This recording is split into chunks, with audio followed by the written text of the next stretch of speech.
Prime Minister Modi told. Brittas പ്രധാനമന്ത്രിയുടെ പഴയ ഉദ്ധരണി എടുത്ത് പറഞ്ഞതോടെ They are eager. പിന്നാലെ What is the rupee value? മന്ത്രിയെ നോക്കി രൂപയുടെ മൂല്യം എത്രയാന്നൊക്കെ ചോദിക്കാമോ? Sir, what is it, sir? ധനമന്ത്രിയുടെ പ്രതികരണത്തിന് ഹരിവംശ് John ബ്രിട്ടാസിനെയും കമ്മ്യൂണിസ്റ്റുകാരെയും മൊത്തം ചീത്ത പറഞ്ഞ് communists in this country are total cowards. Member has proven that. Brittas പറഞ്ഞ കാര്യങ്ങളും ചോദിച്ച ചോദ്യങ്ങളും ഉത്തരം ലഭിക്കാതെ അവിടെ നിൽക്കുകയാണ്.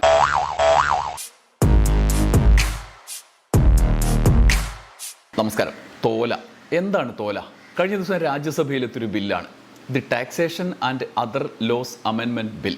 നിയമത്തിൻ്റെ ഉള്ളടക്കം ഇതാണ്: എല്ലാ ഡിജിറ്റൽ പേയ്മെൻറ്റുകൾക്കും MDR ഇളവ് തുടരുമെന്ന പഴയ നിയമം മാറ്റുന്നു. അതായത് MDR ചുമത്താൻ സാധ്യത, അതിൻ്റെ ഭാവിയിൽ വേണമെങ്കിൽ ചുമത്താം എന്നുള്ള നിയമ ഭേദഗതിയാണ്. എന്താണ് പരിപാടി? അതായത് നമ്മളിപ്പോൾ UPI വഴി പൈസ അയക്കും, ഉദാഹരണത്തിന് GPay വഴി പൈസ അടക്കും, അല്ലെങ്കിൽ Paytm വഴി വേറൊരാൾക്ക് പൈസ അയക്കും. ആ സമയത്ത് നമുക്ക് ഒരു സർവീസ് ചാർജ് ഈടാക്കുന്നതിൽ നിന്നുള്ള ഇളവുണ്ട്. നിലവിൽ നമ്മൾ സർവീസ് ചാർജ് കൊടുക്കണ്ട. അപ്പോൾ ഇനി വേണമെങ്കിൽ സർവീസ് ചാർജ് ചുമത്താം. MDR എന്നാണ്, മർച്ചൻറ്റ് ഡിസ്കൗണ്ട് റേറ്റ്. കേന്ദ്ര സർക്കാരിന് ഡിജിറ്റൽ പേയ്മെൻറ്റുകൾക്ക്, ഇടപാടുകൾക്ക് MDR, അതായത് നിശ്ചിത തുകയുടെ ഫീസ് ഏർപ്പെടുത്താനുള്ള നിയമപരമായ വഴി, അത് തുറന്നിടുന്ന നിയമമാണ്. ഇത്രയും കാലം നമ്മൾ ഡിജിറ്റൽ പേയ്മെൻറ്റിന് നേരത്തെ പറഞ്ഞ പോലെ UPI വഴി അടക്കം നടത്തുന്ന ട്രാൻസാക്ഷൻസ് ഫ്രീ ആണ്, അതിന് പൈസ കൊടുക്കണ്ട. ആ വാദങ്ങളിൽ വിശ്വസിച്ചാണ് നമ്മൾ മുന്നോട്ട് പോയത്. നമ്മുടെ ഗവൺമെൻറ് നമ്മളോട് പറഞ്ഞത് ഈ നോട്ട് നിരോധനമൊക്കെ കഴിഞ്ഞപ്പം നിങ്ങളുടെ മൊബൈലിൽ നിന്ന് വേറെ ആൾക്ക് പൈസ അയക്കാം, അതിനൊന്നും പൈസയൊന്നും ഫീസൊന്നും ഈടാക്കില്ല എന്നാണ്. അത് വിശ്വസിച്ചാണ് നമ്മളെല്ലാം ആ വൃത്തത്തിലേക്ക് കുടുങ്ങിപ്പോയത്. എന്നാൽ ഇനി മുതൽ അതിനൊരു ഫീസ് കൂടി ചുമത്തപ്പെടാനുള്ള സാധ്യത ഈ നിയമം തുറന്നു വെക്കുന്നു. പക്ഷേ ഇപ്പോൾ അത് കേന്ദ്രം തീരുമാനിക്കുന്ന ആളുകൾക്ക് മാത്രമേ ഉള്ളൂ, അതായത് വൻകിടക്കാർക്ക് മാത്രമേ ഉള്ളൂ, വലിയ ഇടപാടുകാർക്ക് മാത്രമായിട്ട് ചുരുക്കും എന്നാണ് സർക്കാരിൻ്റെ വാദം.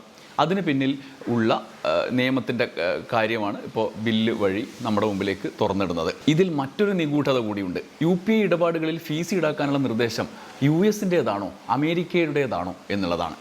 ഇക്കാര്യത്തിൽ നേരത്തെ US പുറപ്പെടുവിച്ച നിർദ്ദേശം വിവാദമായത് ഈ പശ്ചാത്തലത്തിൽ വീണ്ടും ചർച്ചയാവുകയാണ്. തോലയുടെ നിയമനിർമ്മാണ ചർച്ചയിൽ പങ്കെടുത്ത് സംസാരിക്കുമ്പോൾ ജോൺ ബ്രിട്ടാസും മറുപടി പറഞ്ഞ നിർമ്മല സീതാരാമൻ ധനമന്ത്രിയും തമ്മിലുണ്ടായ തർക്കത്തിലൂടെയാണ് നമ്മൾ ഈ വീഡിയോയിൽ കടന്നു പോകുന്നത്. അപ്പോൾ കാര്യങ്ങൾ നിങ്ങൾക്ക് മനസ്സിലാകും. ആദ്യം നമുക്ക് ബ്രിട്ടാസിൻ്റെ പ്രസംഗത്തിലേക്ക് കടക്കാം. ചെറുതാണ്. 2026 കേന്ദ്ര ബജറ്റിൻ്റെ പരിപൂർണ പരാജയം മൂലമാണ് ഈ വർഷം ജൂൺ 5 ഇൻകം ടാക്സ് ഭേദഗതി ഓർഡിനൻസ് കൊണ്ടുവരാൻ കേന്ദ്ര സർക്കാർ നിർബന്ധിതമായത്. മാത്രവുമല്ല, അതിന് ഏപ്രിൽ 1 മുതൽ മുൻകാല പ്രാബല്യവും നൽകി. ഇന്ത്യയിൽ നിന്ന് പിന്മാറിയ നിക്ഷേപകർക്ക് ഡിവിഡൻഡിൽ ഇളവ് നൽകിയാൽ അവർ തിരിച്ചെത്തും എന്നതായിരുന്നു സർക്കാരിൻ്റെ പ്രതീക്ഷ ലക്ഷ്യം. She is much more relying on the promises of the foreign countries. ഇപ്പോൾ ഈ ഓർഡിനൻസ് ഒരു നിയമമാക്കി മാറ്റാൻ വേണ്ടി അവർ പാർലമെന്റിനെയും രാജ്യത്തെയും വഞ്ചിക്കുകയാണ്. ഓർഡിനൻസിൻ്റെ ഭാഗമല്ലാതിരുന്ന മറ്റു പല കാര്യങ്ങളും കൂടി ഉൾപ്പെടുത്തിക്കൊണ്ടാണ് അവർ ബില്ല് കൊണ്ടുവന്നിരിക്കുന്നത്. ഈ ബില്ലിലൂടെ കൊണ്ടുവന്ന പ്രധാനപ്പെട്ട ഒരു കാര്യം UPI ഉപയോഗിക്കുന്ന ആളുകളിൽ നിന്ന് അധിക നികുതി ഈടാക്കുക എന്നതാണ്. UPI ഉപയോഗിക്കുന്നവർക്ക് മർച്ചൻ്റ് ഡിസ്കൗണ്ട് റേറ്റ് അടിച്ചേൽപ്പിക്കാൻ വേണ്ടിയാണ് ഇപ്പോൾ ഈ നിയമം കൊണ്ടുവന്നിട്ടുള്ളത്. UPIയിൽ നിരക്ക് ഈടാക്കണമെന്ന് US ട്രേഡ് റെപ്രസെൻറ്റേറ്റീവ് നിർബന്ധിച്ചിരുന്നു.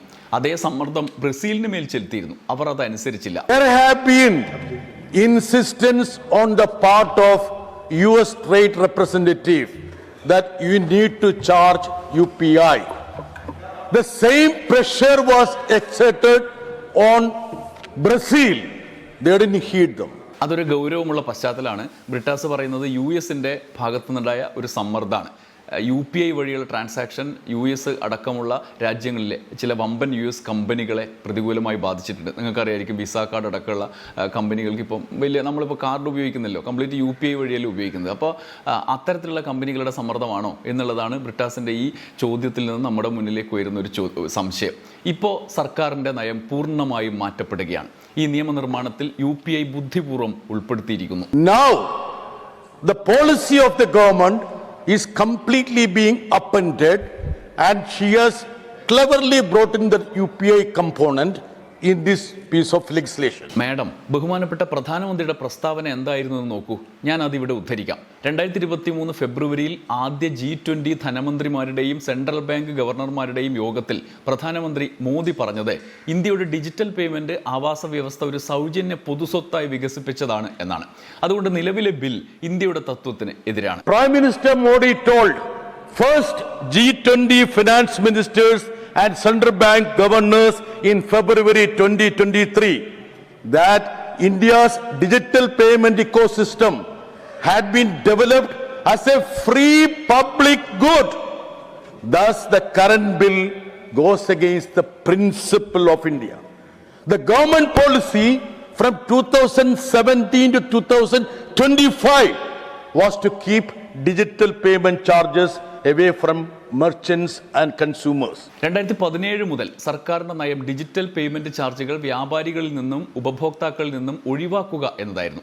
അതുകൊണ്ട് ഈ സഭ പാസാക്കാൻ ആഗ്രഹിക്കുന്ന നിലവിലെ ബിൽ ബഹുമാനപ്പെട്ട പ്രധാനമന്ത്രിയുടെ ഗൗരവമുള്ള ഉറപ്പിന്റെ ലംഘനമാണ്. Thus, the current bill which he wants this house to pass is violation of the solemn assurance of the Honorable Prime Minister. And Madam Finance Minister knows that this NBCI have been formed by 50-55 stakeholders, including our banks and financial institutions. UPI-യിൽ charge ഈടാക്കില്ല എന്ന പ്രധാനമന്ത്രിയുടെ വാക്ക് ലംഘിക്കുകയാണ് ഈ നിയമത്തിലൂടെ. And she all of a sudden says that, sir, what is it, sir? Brittas പ്രധാനമന്ത്രിയുടെ പഴയ ഉദ്ധരണി എടുത്ത് പറഞ്ഞതോടെ ചെയർ ഇടപെട്ടു. നിർത്തിക്കോളാൻ പറഞ്ഞു. പിന്നെ തർക്കമായി. Sir, they are eager. Sir, at least the finance, sir, at least the finance minister should know what I am trying to say. You have already spoken. Sir, I will tell you one thing. Please. This government has to concentrate on the basic issues of this nation. Thank you. Sir, what is Thank it, you. sir? No, time is over. What sir. time, sir? I just I wanted have given 2 minutes. Then I will not speak, sir. കൊടുക്കാൻ കഷ്ടപ്പെട്ട് 3 minute കൂടി നൽകാം എന്നുള്ള വാഗ്ദാനം നേടിയെടുത്തു Brittas. Give me 3 minutes. You have already spoken. Give me Finish, 3. Please give me. finish. Sir, what did they talk about the depreciating rupee? 2013, what was the statement of the Honorable Prime Minister? The rupee is in ICU. Sir, രൂപയുടെ മൂല്യത്തകർച്ചയെക്കുറിച്ച് അവർ എന്താണ് സംസാരിച്ചത്? 2013 ബഹുമാനപ്പെട്ട പ്രധാനമന്ത്രിയുടെ പ്രസ്താവന എന്തായിരുന്നു? രൂപ ICUവിലാണ്. ദില്ലിയിൽ കടുത്ത അഴിമതിയുണ്ട്. അതുകൊണ്ടാണ് രൂപ ഇടിഞ്ഞു കൊണ്ടിരിക്കുന്നത്. സാർ, ഇപ്പോൾ രൂപയുടെ മൂല്യം എന്താണ് sir? There is deep corruption in Delhi. That's why the rupee is plummeting. Sir, what is the rupee value now, sir? രൂപയുടെ മൂല്യം $1 വാങ്ങാൻ എത്ര രൂപ നൽകേണ്ടി വരും? What is the rupee value? Brittas ഈ കാര്യം ചോദിച്ചത് ധനമന്ത്രിയെ നോക്കിയാണ്. അതോടുകൂടി അടുത്ത കുഴപ്പം രൂപപ്പെട്ടു. How much rupee you have to pay to get a dollar? Sir, I can tell you, there is a foreign capital flight that we are suffering. Thank you. Sir, Sir, 3 minutes. No. Thank Sir, you. ഇങ്ങനെ മന്ത്രിയെ മുന്നിലിരുത്തി മന്ത്രിയെ നോക്കി രൂപയുടെ മൂല്യം എത്രയാണെന്നൊക്കെ ചോദിക്കാമോ? Chair വീണ്ടും ബ്രിട്ടാസിനോട് നിർത്തിക്കോളാൻ പറഞ്ഞു. Now, I'll request, please. You have 3 minutes. I have already. give me 1 minute. I'll sum up. No, please. I request the Honorable Finance Minister. പിന്നാലെ ധനമന്ത്രിയുടെ പ്രതികരണത്തിന് ഹരിവംശ് നിർമ്മല സീതാരാമനെ വിളിച്ചു.